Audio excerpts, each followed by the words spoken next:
is the device through which we can take hold of what God can do. Faith is that device that enables us to experience, encounter, and enjoy what God can do. Which means without faith, it becomes impossible for you to enjoy and experience what God can do.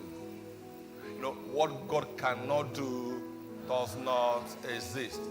Faith makes sure that what he cannot do does not exist.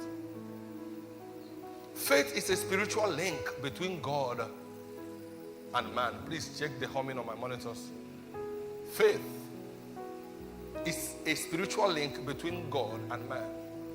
Faith is what enables man, who is on this terrestrial form, on this realm, to reach out into the supernatural and take hold of what God has for him in the spiritual. Is he okay?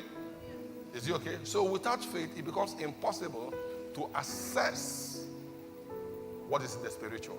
Remember, things are created two times. First of all, spiritual before physical. So faith is what enables you to convert spiritual energy into physical reality. Am I making sense? Shout glory to Jesus. Faith is our access to a life of unlimited possibilities. Matthew chapter 9 verse 23, Jesus said unto him, if thou canst believe, all things are possible to him that what? Believeth. So faith is our access into a life of what? Unlimited possibilities.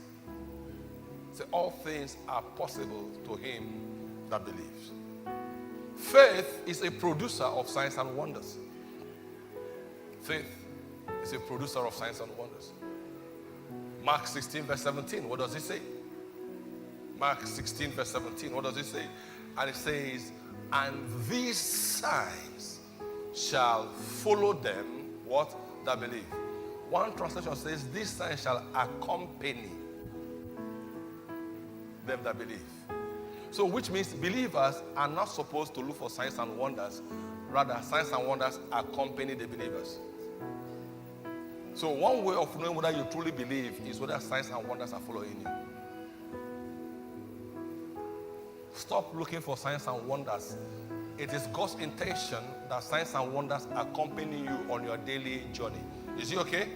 Am I making sense? And these accompanying signs shall do what? Okay, these signs will accompany those who do what? Who believe. Can we read better? Some of you, the way you read it, and these signs shall follow those who believe in my name. No. Who believe? Say me what? Then, in my name, when you believe, the name becomes powerful. When you believe in the Lordship of Jesus Christ, his name becomes powerful. Oftentimes people use the name without believing. Oh my God. This is the protocol. You believe that he is who he says he is. That he is the Son of God, he is the Messiah, he is the Christ. He died and he rose again. If you believe, then you can use his name. Until you believe, his name has no power. Shout glory to Jesus. Say, these signs shall follow those what? That believe. Say, in my name, they will drive out what? Demons.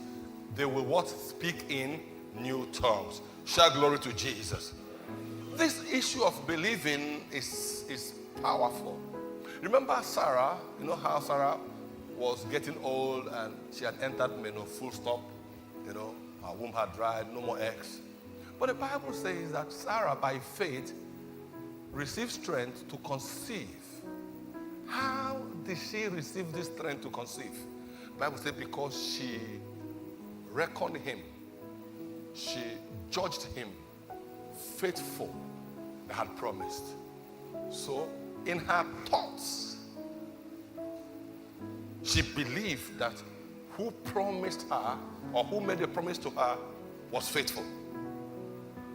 And because of that thought pattern, she received strength.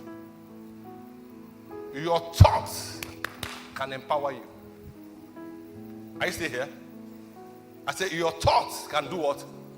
That is why you must make sure that you vet, you sift what you think about. And what you think about is a product of what you hear.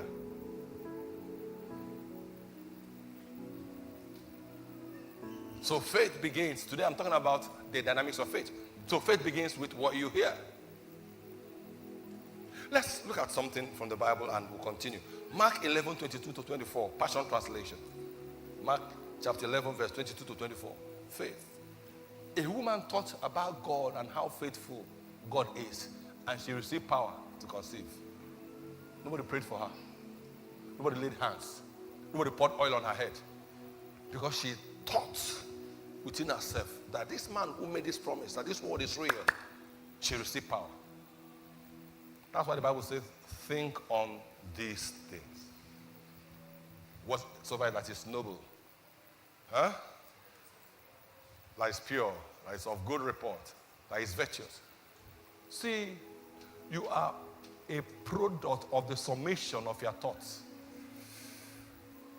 Where you are in life is simply a product of what you have been thinking about. Oh, the man that came yesterday blew our minds. Some of you were here, men. If you were here yesterday, oh my God, get that tape. As a man, if you're not here, get that tape. Even if you're a female, borrow the tape from men. Is it okay? Is it okay? Shout glory to Jesus. Most people ask and they don't receive because they don't have faith. So Jesus replied, let the faith of God be in you. What led to this story? Jesus was going somewhere with his disciples on a given day and he was hungry. And he saw, oh my God. Can I say that Jesus was hungry? Jesus was what? Hungry. So it is okay to be hungry, right? Come on, guys. Guys? So he was hungry. And he went to the fig tree to eat. And the Bible said he didn't find a single fruit on the tree. And he spoke to the tree, said, let no man eat of you again. And he kept walking.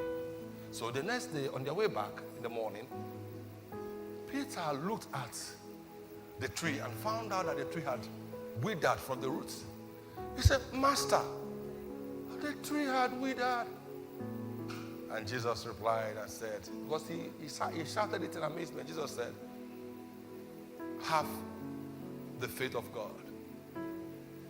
One translation says, have God's kind of faith. So today we want to see what God's kind of faith is. He said, have the faith of God. So let the faith of God be in you. Listen to the truth I speak to you. Whoever says to this mountain